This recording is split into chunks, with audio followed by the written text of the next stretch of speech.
Bonjour à toutes et à tous. Depuis les premiers pas sur la Lune en 69, l'exploration spatiale a drôlement évolué, hein.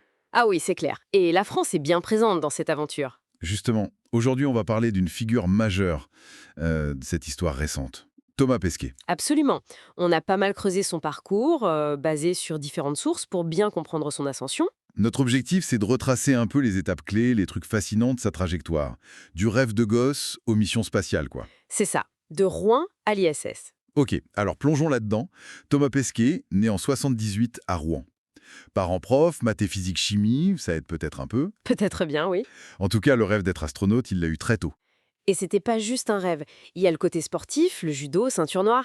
Ça apprend des valeurs, non? Respect, humilité. Oui, des qualités importantes pour le travail en équipe là-haut, c'est sûr. Après, parcours classique, bac S en 96, école d'ingénieur aéro à Toulouse, super-héros. Et déjà très porté sur les langues, apparemment, français, anglais, espagnol, chinois, allemand. Ouais, impressionnant. Il commence sa carrière par un stage chez Alcatel Space, logiciel embarqué pour satellite. Hmm. Puis l'Espagne, chez GMV sur l'autonomie des missions, un sujet clé. Ensuite, passage au SNES, l'Agence spatiale française. Et après ça, changement de cap, pilote de ligne Air France. C'est ça, 2500 heures de vol. Il devient même instructeur, une sacrée expérience déjà. Et c'est là que ça bascule vers l'espace, c'est ça? Bah oui, le timing est assez fou. À 28 ans, il postule à l'Agence spatiale européenne, l'ESA. La sélection. J'imagine même pas. Ah, c'est quelque chose.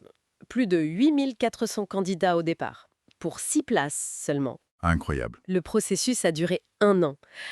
Test sur test. Et il est pris. Il devient même le plus jeune astronaute recruté par l'ESA à ce moment-là. Waouh. Et là, c'est parti pour l'entraînement. 6 ans, de 2010 à 2016. C'est long, mais indispensable, vu ce qui les attend. 6 ans d'entraînement, qu'est-ce qu'on apprend pendant tout ce temps? Énormément de choses. D'abord, il a fallu ajouter une langue, le russe. Ah oui, pourquoi le russe? C'est une des langues officielles sur l'ISS, avec l'anglais. Et puis les Russes ont une énorme expérience, notamment avec le Soyouz. D'accord. Donc, entraînement linguistique. Et technique, et physique, et psychologique. C'est vraiment global. L'entraînement se passe un peu partout, en Allemagne, en Russie pour le pilotage du Soyouz, aux États-Unis à la NASA. Et physiquement, ça doit être intense, hein. Très intense. La fameuse centrifugeuse pour s'habituer au G, l'accélération du décollage. Jusqu'à 9 G. 9 fois son poids. Ouf. Voilà. Et puis des stages de survie. En Sibérie, en mer, en isolement dans des grottes en Sardaigne. Pour tester la résistance, le mental et surtout l'esprit d'équipe. La cohésion, c'est vital. J'imagine.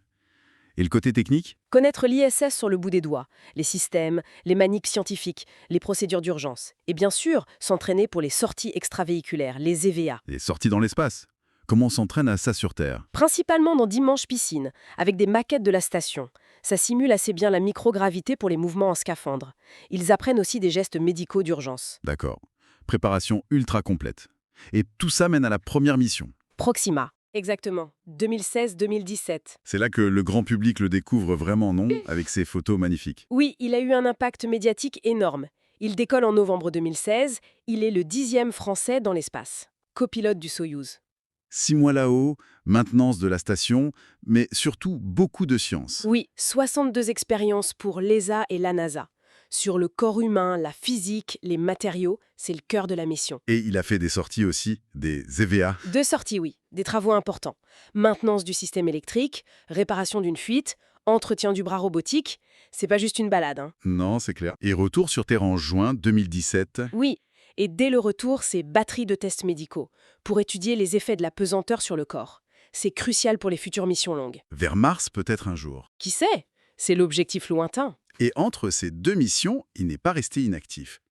Pilotage de vol parabolique 0G. Oui, pour la recherche. Et il a même fait une transat à la voile pour une œuvre caritative, toujours actif. Et puis arrive la deuxième mission, Alpha, en 2021. C'est ça, lancement en avril 2021. Et là, changement important, il part avec une capsule Crew Dragon. De SpaceX. Oui, de SpaceX, nouvelle mission longue durée sur l'ISS, avec encore 3 sorties extravéhiculaires. Ce qui fait 5 au total. C'est beaucoup. C'est énorme. Et le gros événement de cette mission Alpha, c'est quand il devient commandant de l'ISS. Ah oui, le premier Français commandant de la station, le 4 octobre 2021. Exactement. Une reconnaissance majeure de ses compétences, de son leadership Il revient en novembre 2021. Quel parcours quand même. C'est vraiment exceptionnel. On voit bien la combinaison détermination, une polyvalence incroyable. Ingénieur, pilote, polyglotte, sportif. Et ses réalisations parlent d'elles-mêmes. 2 missions longues, commandant 5 EVA. Ça montre cette capacité unique à mélanger intelligence technique, endurance physique et mentale, et surtout ce sens de la collaboration internationale. C'est indispensable là-haut. Alors qu'est-ce que ça nous dit finalement ce parcours? Ben, ça illustre parfaitement la complexité du métier d'astronaute aujourd'hui. C'est bien plus qu'un simple voyage. C'est un condensé de science, de technique, d'aventure humaine. Le niveau d'exigence est dingue. Absolument. Et on peut se demander ce que l'avenir lui réserve, à lui, mais aussi plus largement. Oui. En s'appuyant sur des expériences comme la sienne, quelles sont les prochaines étapes pour l'Europe spatiale? Quelle mission la nouvelle génération d'astronautes va pouvoir viser? Des questions passionnantes pour l'avenir de l'exploration. Voilà. Ça ouvre la réflexion sur ce qui nous attend, peut-être plus loin encore.